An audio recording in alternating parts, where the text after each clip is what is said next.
Halo teman-teman semuanya, berjumpa lagi dengan saya Adit di sini. Apa kabar ya teman-teman semua? Saya doakan semoga kita semua selalu dalam keadaan baik tanpa kekurangan suatu apapun ya teman-teman. Bagi yang baru pertama kali ke channel ini, saya ucapkan selamat datang dan terima kasih telah klik video ini. Bagi teman-teman yang belum klik tombol subscribe, yuk silakan diklik tombol subscribe-nya beserta tombol loncengnya juga ya, supaya tidak ketinggalan video-video terbaru dari channel ini dan saya pun akan semakin semangat untuk membuat konten terbaik bagi teman-teman semuanya. Thank you guys.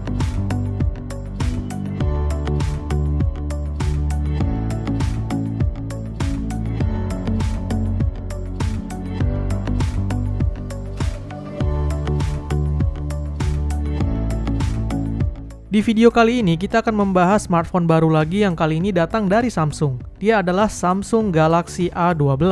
Galaxy A12 ini adalah A series terbaru Samsung yang berada di kelas 2 jutaan dan sebagai penerus dari Galaxy A11. Dengan berbagai hal baru yang dibawanya, smartphone ini menjadi salah satu senjata baru Samsung untuk mengisi pasar smartphone 2 jutaan di tahun 2021 ini. Dengan harga mulai dari 2.499.000 aja, apa sajakah yang ditawarkan oleh smartphone ini dan bagaimana spesifikasi detailnya? Mari kita bahas di video ini. Pertama kita bahas dari paket penjualannya. Smartphone ini dijual dengan packaging khas Samsung berwarna putih seperti ini dengan foto smartphone-nya yang mendominasi bagian depan beserta tulisan serinya yang besar. Saat dibuka, di dalam kita akan mendapatkan stiker IMEI, buku manual dan kartu garansi, SIM ejector, kabel USB Type-C, dan adapter adaptive fast charging 15 watt. Hanya ada itu saja dan cukup standar ya. Selanjutnya kita bahas fisik smartphone-nya. Saat pertama kali melihat langsung smartphone ini, ada impresi bagus yang saya rasakan, terutama pada bagian belakangnya. Di Galaxy A12 ini, Samsung mengaplikasikan desain back cover baru yang terlihat fresh dan unik, mengkombinasikan dua jenis finishing yang berbeda antara doff polos dengan tekstur garis-garis miring. Hal ini membuat back cover plastiknya ini jadi tidak licin dan tidak mudah kotor ya. Lalu karena fingerprintnya tidak diletakkan di belakang, membuatnya jadi terlihat clean. Jujur saya pribadi suka dengan desain ini, terlihat cakep dan beda dari yang lain. Begitu juga dengan bentuk keseluruhan bodinya yang dibuat lebih mengotak, semakin menambah kesan manis saat dilihat. Good job buat Samsung yang membawa desain ini ke smartphone entry levelnya. Lanjut ke bagian depan, kita akan mendapati layar dengan model water drop display seluas 6,5 inch. Ke bagian samping kiri ada SIM tray, di kanan ada tombol power sekaligus fingerprint dan tombol volume, di bawah ada port jack audio 3,5 mm, mikrofon, port USB Type-C dan speaker. Lalu di atas hanya ada secondary microphone. Untuk bobot smartphone ini sebesar 203,87 gram dengan ketebalannya 8,91 mm. Selanjutnya kita bahas layarnya. Layar Infinity V Display pada smartphone ini menggunakan panel PLS IPS beresolusi 720x1600 pixel dengan diagonal seluas 6,5 inch. Jenis panel ini biasa dipakai Samsung di smartphone entry levelnya. Entah kenapa di generasi ini Samsung kembali pakai desain Infinity V Display ya. Padahal generasi sebelumnya si A11 sudah pakai Infinity O Display atau layar bertompel. Tapi ini cuma persoalan selera aja sih. Untuk ketajaman dan detailnya standar layar SD+, biasa aja. Begitu juga dengan saturasi dan kontras warnanya yang agak kurang pekat. Seandainya kalau pakainya AMOLED atau resolusinya dinaikin jadi Full HD+, mungkin akan jauh lebih menarik ya. Layar seluas 6,5 inch ini udah cukup luas dan cocok banget untuk menikmati visual entertainment di smartphone, seperti untuk menonton film ataupun kegiatan lainnya. Ditambah lagi karena layar A12 ini sudah mendukung sertifikasi Widefine L1, sehingga kita bisa streaming video dari Netflix dan sejenisnya dengan kualitas high definition. Selanjutnya kita bahas spesifikasi detail. Kita mulai dari bagian chipset. Smartphone ini menggunakan chipset dari MediaTek yaitu Helio P35 dengan clock speed 2,3 GHz dan 1,8 GHz octa-core. GPU-nya menggunakan PowerVR GE8320. Chipset ini dipadukan dengan RAM berkapasitas 4 GB atau 6 GB. Untuk memori internalnya kapasitasnya cuma ada satu varian aja, yaitu 128 GB. Kapasitas ini cukup besar ya untuk smartphone Samsung dengan harga 2 jutaan aja. Untuk urusan sensor, sayangnya ada beberapa yang masih absen seperti giroskop, orientasi, dan cahaya. Namun tenang, untuk cahaya memang tidak pakai sensor lagi, karena Samsung punya teknologi sendiri yang bernama Virtual Light Sensing, sehingga fitur kecerahan adaptif tetap ada di smartphone ini. Untuk keamanan biometrik, ia disupport dengan Face Unlock dan sidik jari. Nah yang menarik, fingerprint yang digunakan sudah berjenis side-mounted fingerprint atau menyatu dengan tombol power di samping. Bukan hal baru memang, namun sekarang sudah mulai ngetren lagi model seperti ini dan ternyata Samsung juga ikut mengaplikasikannya bahkan di A12 ini. Nice. Mengenai jaringan, sudah support dual SIM 4G LTE dengan slot non-hybrid sehingga bisa ditambahkan micro SD hingga 1 TB loh. Wow! Port USB Type-C-nya juga sudah support USB OTG. Untuk urusan audio tetap disupport oleh Dolby Atmos yang hanya akan aktif jika kita menggunakan earphone. Di bagian software, UI-nya menggunakan One UI Core versi 2.5 berbasis Android 10 yang terkenal sangat user-friendly dan mudah digunakan. Oh iya, A12 ini juga sudah dibekali dengan Samsung Knox versi 3.6 ya, sehingga data-data kita di smartphone ini akan jauh lebih aman. Selanjutnya mengenai spesifikasi baterai, smartphone ini dilengkapi baterai dengan kapasitas yang nggak nanggung, yaitu sebesar 5000 mAh. Kapasitas segede itu dipadukan dengan layar dan chipset hemat daya tentu akan memberikan daya tahan baterai ekstra. Baterai ini sangat kuat dipakai seharian penuh dari kondisi full. Untuk pengisian ulang juga sudah fast charging ya, sudah menggunakan adapter 15 watt dengan USB Type-C yang bisa mengisi baterainya sampai 100% dengan durasi sekitar 2 jaman aja. Oke, selanjutnya kita bahas performa. Berbekal chipset Helio P35 dengan RAM 4GB di varian yang saya tes ini, skor benchmark Antutunya menghasilkan angka 115.587 dengan skor CPU-nya 44 ribuan dan skor GPU-nya 15 ribuan. Skor yang nggak bisa dibilang terbaik untuk kelasnya, tapi untuk performa penggunaan casual sehari-hari, seperti untuk buka tutup aplikasi, multitasking ringan, dan pengoperasian aplikasi utilitas lainnya masih terasa cukup lancar. Untuk gaming, langsung aja kita tes menjalankan beberapa game. Pertama kita tes game PUBG Mobile. Di game ini hanya mendapatkan setting grafik di smooth medium. Untuk gameplaynya masih playable kok, tapi dengan FPS yang pas-pasan, sehingga sesekali tentu terjadi frame drop dan ini harus kita maklumi ya.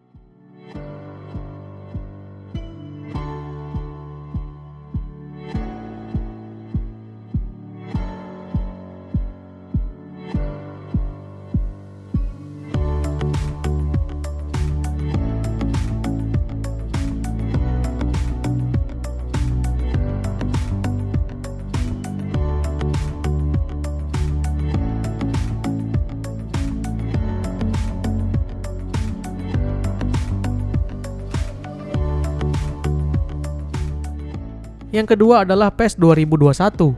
Salah satu game bola terbaru ini juga bisa berjalan di smartphone ini dan kabar baiknya untuk game ini masih sangat playable dengan FPS yang cukup tinggi. Game berjalan dengan normal dan tidak ada bug grafik atau kendala yang terjadi.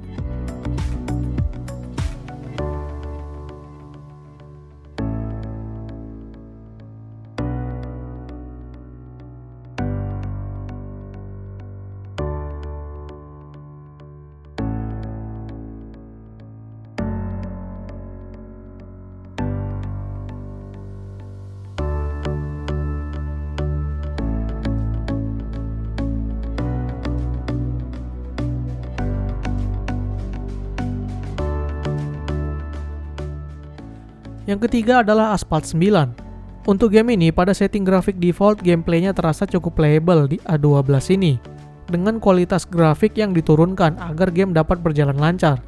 Jadi grafiknya akan terasa kurang detail ya, karena di mode low resolution. Tapi untuk FPS-nya masih cukup oke.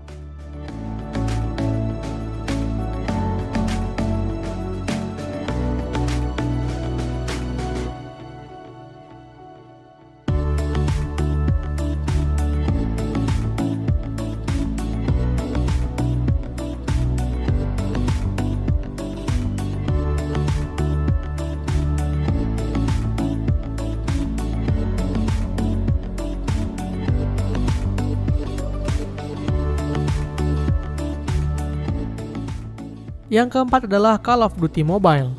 Game Battle Royale ini bisa berjalan dengan setting grafik low high, yang artinya FPS-nya bisa sampai ke settingan high. Dengan setting tersebut, FPS-nya sangat cukup dan sangat playable.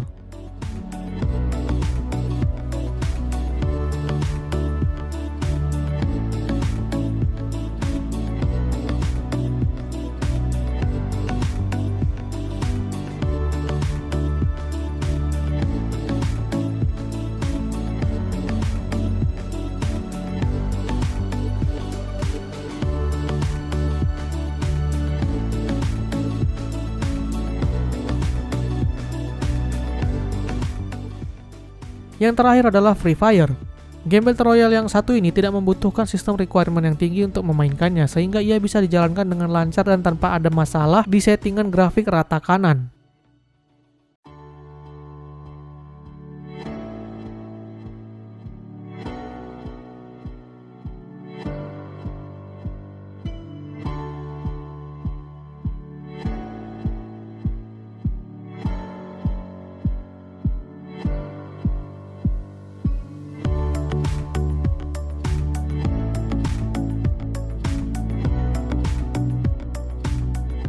Oke, setelah kita gunakan bermain game selama kurang lebih 40 menit, kita coba ukur suhu belakangnya. Suhu tertingginya tercatat adalah 39 derajat Celcius. Agak sedikit hangat namun masih cukup normal dan tidak sampai mengganggu. Tinggal dilapis case saja maka semuanya akan beres. Oke, terakhir kita bahas kameranya. Kamera smartphone ini juga cukup menarik di atas kertas karena sebuah smartphone Samsung 2 jutaan sudah dilengkapi dengan total 5 lensa. Dengan pembagian 4 lensa di belakang dan 1 di depan. Resolusi kamera utamanya juga cukup tinggi yaitu 48 megapiksel dengan f2.0. Lalu ada lensa ultrawide 5 megapiksel 123 derajat, lensa makro 2 megapiksel, dan terakhir deep sensor 2 megapiksel. Kamera depannya beresolusi 8 megapiksel dengan f2.2. Untuk pengambilan video bisa ke 1080p 30 fps ya, baik bagian belakang maupun depan. Untuk menu kameranya ada foto untuk pengambilan foto otomatis.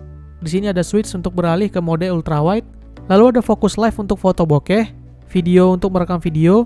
Lalu di menu lainnya ada Pro untuk mode manual, panorama untuk foto panorama, makro untuk foto makro, dan terakhir ada makanan untuk ngefoto makanan agar hasilnya lebih maksimal. Kemudian ada satu menu lagi di atas yang fungsinya untuk menambahkan stiker-stiker foto. Namun sayangnya walaupun kameranya sudah ada 4, tapi belum tersedia mode malam. Untuk hasil fotonya silahkan dinilai sendiri ya. Ini adalah beberapa foto dan video yang diambil dari kamera smartphone ini.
Oke, ini adalah hasil rekaman kamera depan dari Samsung Galaxy A12.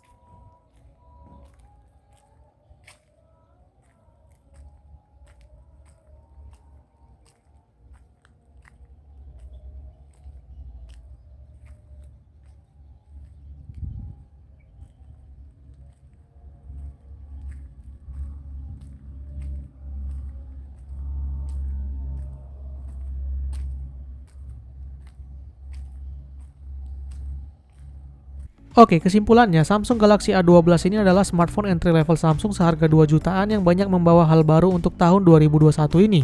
Mulai dari desain baru yang kece, kapasitas internal dan RAM yang lega, baterai besar, fingerprint side mounted, serta sudah dilengkapi dengan quad kamera 48 megapiksel. Galaxy A12 ini cocok bagi yang mencari smartphone Samsung dengan kriteria seperti tadi dan punya budget 2 jutaan aja. Dengan internal luasnya, kita bisa menginstal aplikasi serta menyimpan file yang banyak tanpa takut memori penuh. Kemudian untuk desain back cover barunya juga cakep. Bagi yang mencari desain tidak salah jika melirik smartphone ini. Namun bagi yang mencari performa maksimal untuk gaming, saya rasa smartphone ini bukan diciptakan untuk itu. Sebab untuk bagian chipset dia memang belum menggunakan chipset gaming, hanya sekedar untuk chipset pemakaian casual. Namun bukan berarti dia tidak bisa bermain game ya. Untuk game-game yang nggak berat-berat banget masih bisa kok. Bahkan game berat juga tadi kita sudah tes masih bisa ya, namun dengan setting serba rata kiri. Buat yang nyari kamera lengkap juga smartphone ini sudah bisa memenuhinya. Oke deh, sampai di sini dulu video kita kali ini. Semoga video ini bermanfaat buat teman-teman semua. Silahkan like jika suka, dislike jika tidak. Jangan lupa subscribe bagi yang belum. Follow juga Instagram kita di @canggihkali. Terima kasih telah menonton dan sampai jumpa di video selanjutnya. Bye!